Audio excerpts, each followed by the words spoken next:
continued to march blindly to their imminent doom, unaware that their misguided attempts at retaliation were only leading them ever closer to extinction. Making a great game into a great game series can be tricky.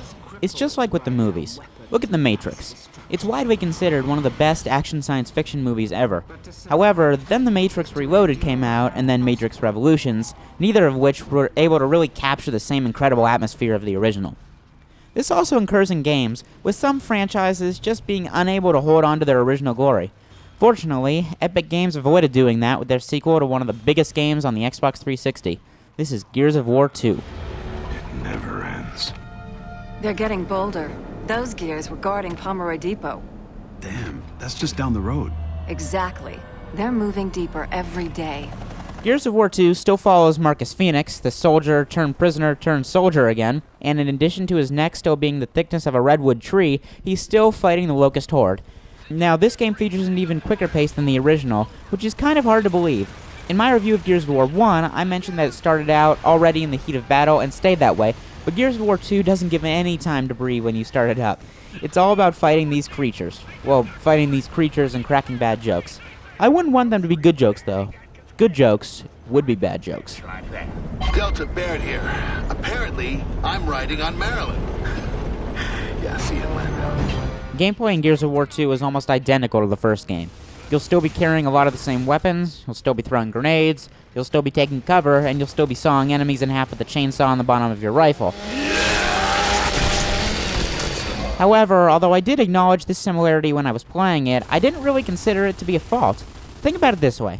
Some franchises find a few things that they need to improve in a sequel, and then those improvements are really what put it on the map as a great franchise or one that didn't have enough momentum. Gears, on the other hand, didn't really need many core improvements. The original controls, formula, and layout are so good that any big changes would have done more harm than anything else.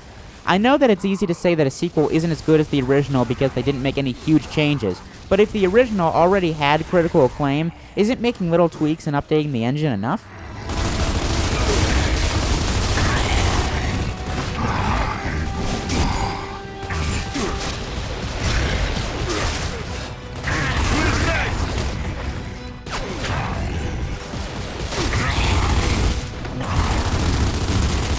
While the core gameplay in Gears of War 2 is relatively unchanged, the addition of the Horde mode really makes this something special.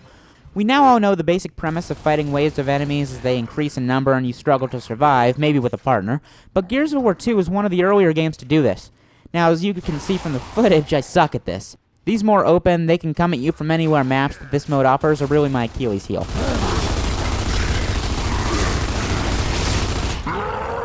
Good to go. Gears of War 2 is similar to its predecessor visually, but it has definitely made some improvements. While the first game looked absolutely stunning, it was evident that the developers were struggling to get the graphics to look the way they did, with frame rates dropping and some shadow issues.